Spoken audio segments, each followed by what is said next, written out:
listen, never in my life associated the word boring with baseball. We know what's up. Me? Yeah. Famous? Yeah. And I'm like giddy over there smiling like, we're about to win this shit. Did everyone give you crap? Give me a good host story. I'm not picking it up. We both love the game. We talk about it every day. Get on baseball. Having some popcorn, you're fooling around your phone. I'd have to wait in line for 3 hours. Hang on, because it's about to be a wild ride. All right, there's no human being I'd rather be talking to right now than Shane Bieber. Fact.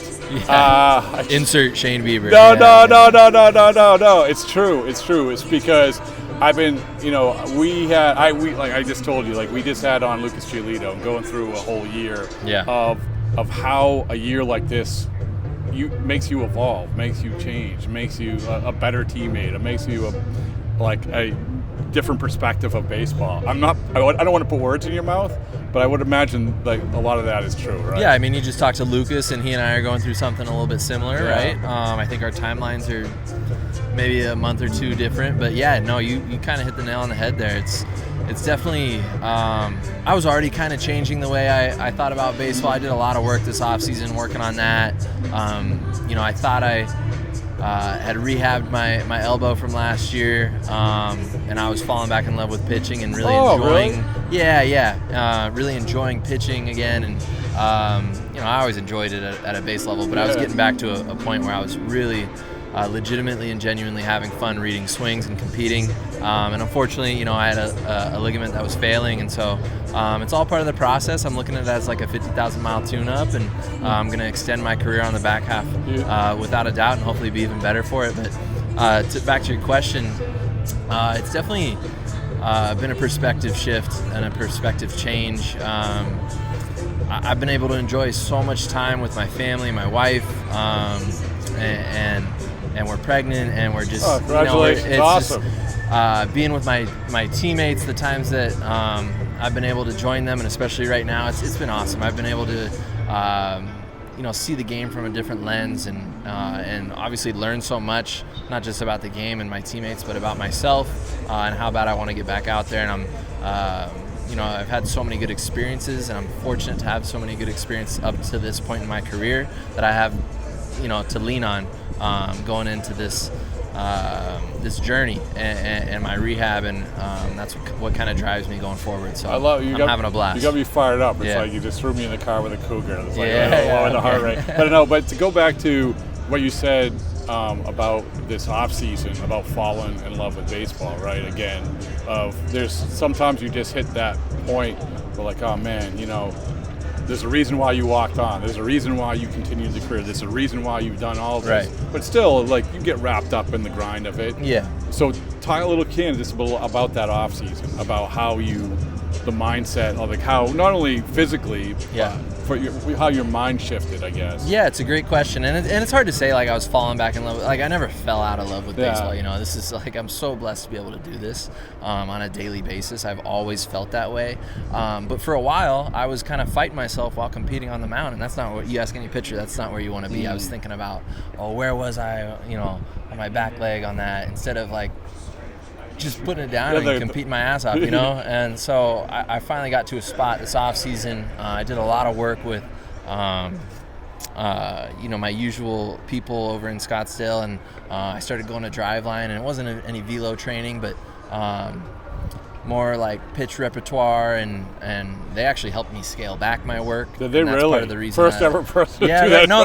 That's a thing. Yeah, they're they smart. Have the they know what they're right, doing. But they're very smart, and I've enjoyed working with them, and so they helped me scale back. I was able to develop my pitches even further, and then that got me to a place and a place of confidence with my quote unquote stuff, to where I was able to go out there and compete and read swings, and that's kind of what was reinvigorating for me. And so I'm thankful to, albeit even though it was 2 starts, they were 2 good ones, and they were reinvigorating, and I have those to look back on and keep me driving forward, because I know what I can do with a bum elbow. So it's even true. better It's with true. A good one. But right? what a 365 days of perspective. Or whatever. Yeah. What a 9 month of perspective have you had, where you have the off season, you have this, and when you're talking, what I was thinking of also, Daniel Bard we're doing a book with, he said, I wish everybody could have that feeling of throwing a ball by a major league hitter. Yeah. And when you're talking, that's what I was thinking about. Like you're thinking about back leg and spin rate and everything, but that feeling. Well, that was one of the big things is like I guess, I've always been a spin guy and a good slider and good curveball, but I was getting some really good feedback on my fastball in spring training and my first 2 starts this year, and so it was a great feeling. It was a confident feeling, and I definitely haven't lost that. So it's definitely fueled my work up until this point, and it's going to continue to do that. And just real quick, the mentorship that you were able to give these guys along the way is another thing. I mean, you will have to worry about yourself, but you probably see their path, youngest team in the major leagues, and being able to mentor that is in a different way too, right? Yeah, I guess, but they don't need much. No. Honestly, I mean, it starts probably with the recruiting and the scouting process.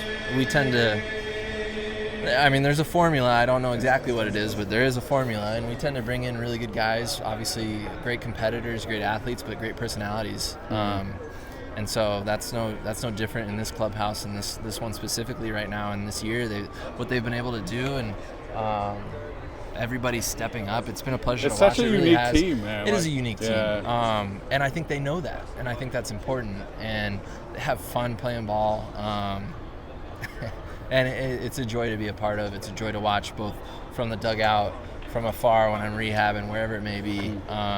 They always come through. So it's been awesome this year. Last thing, how you're doing and like what your timetable is, what you're up to, like what the plan is going in the off season. Where are you at? Yeah, I'm great. Thanks for asking. I just finished up my second day of throwing weighted balls. Everything feels great. Yeah, I mean, you just missed me, man. No, I saw. You saw it? Okay, you didn't miss it. I saw you do something out there. I don't know. Yeah. I mean, it's short work, but it's good work. So I'm feeling really good. I'm trying to push, but they're pulling, and I think that's a great relationship to have. How is that? So you throw PTs. you're throwing a weighted ball. Yeah. So what? It's a little less stress on the elbow. Okay. Yes. As you see, NFL quarterbacks don't get Tommy John at the rate that. Yeah. And why is that? It's a bigger ball. That's pretty good. Yeah, you can't move your arm as fast. Oh, I didn't ever.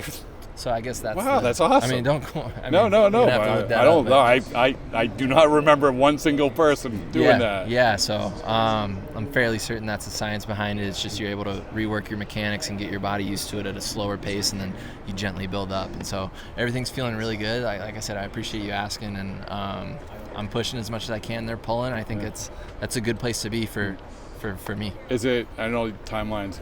I don't want. Yeah, they try but not to stay away from. I know, but so like going in. I know that you're free.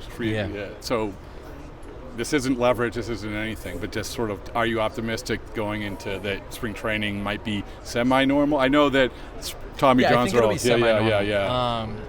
Obviously, there's a lot of unknowns. There's a lot up in the air, and so we'll see. And all I can do right now, and I know it's cliche, and I wish I could give you more. No, it's good. The truth. I think you understand that I'm being genuine. That I can just focus on what I'm doing right now. I got to get healthy, and I feel healthy, but I got to continue to build up, get my new elbow acclimated to. I want you to feel good about today. So, I don't want to think about jumping I feel great. ahead. You don't got to worry about that. So I feel great, and I mean that genuinely. I try when I do ask, like, hey, when do you think I can? They'll not. They don't give it to me. Never, ever. Because you knock on wood, but. You hope it's a steady incline. So that's what I'm aiming for. Well, it's a pleasure talking with you. Thank you.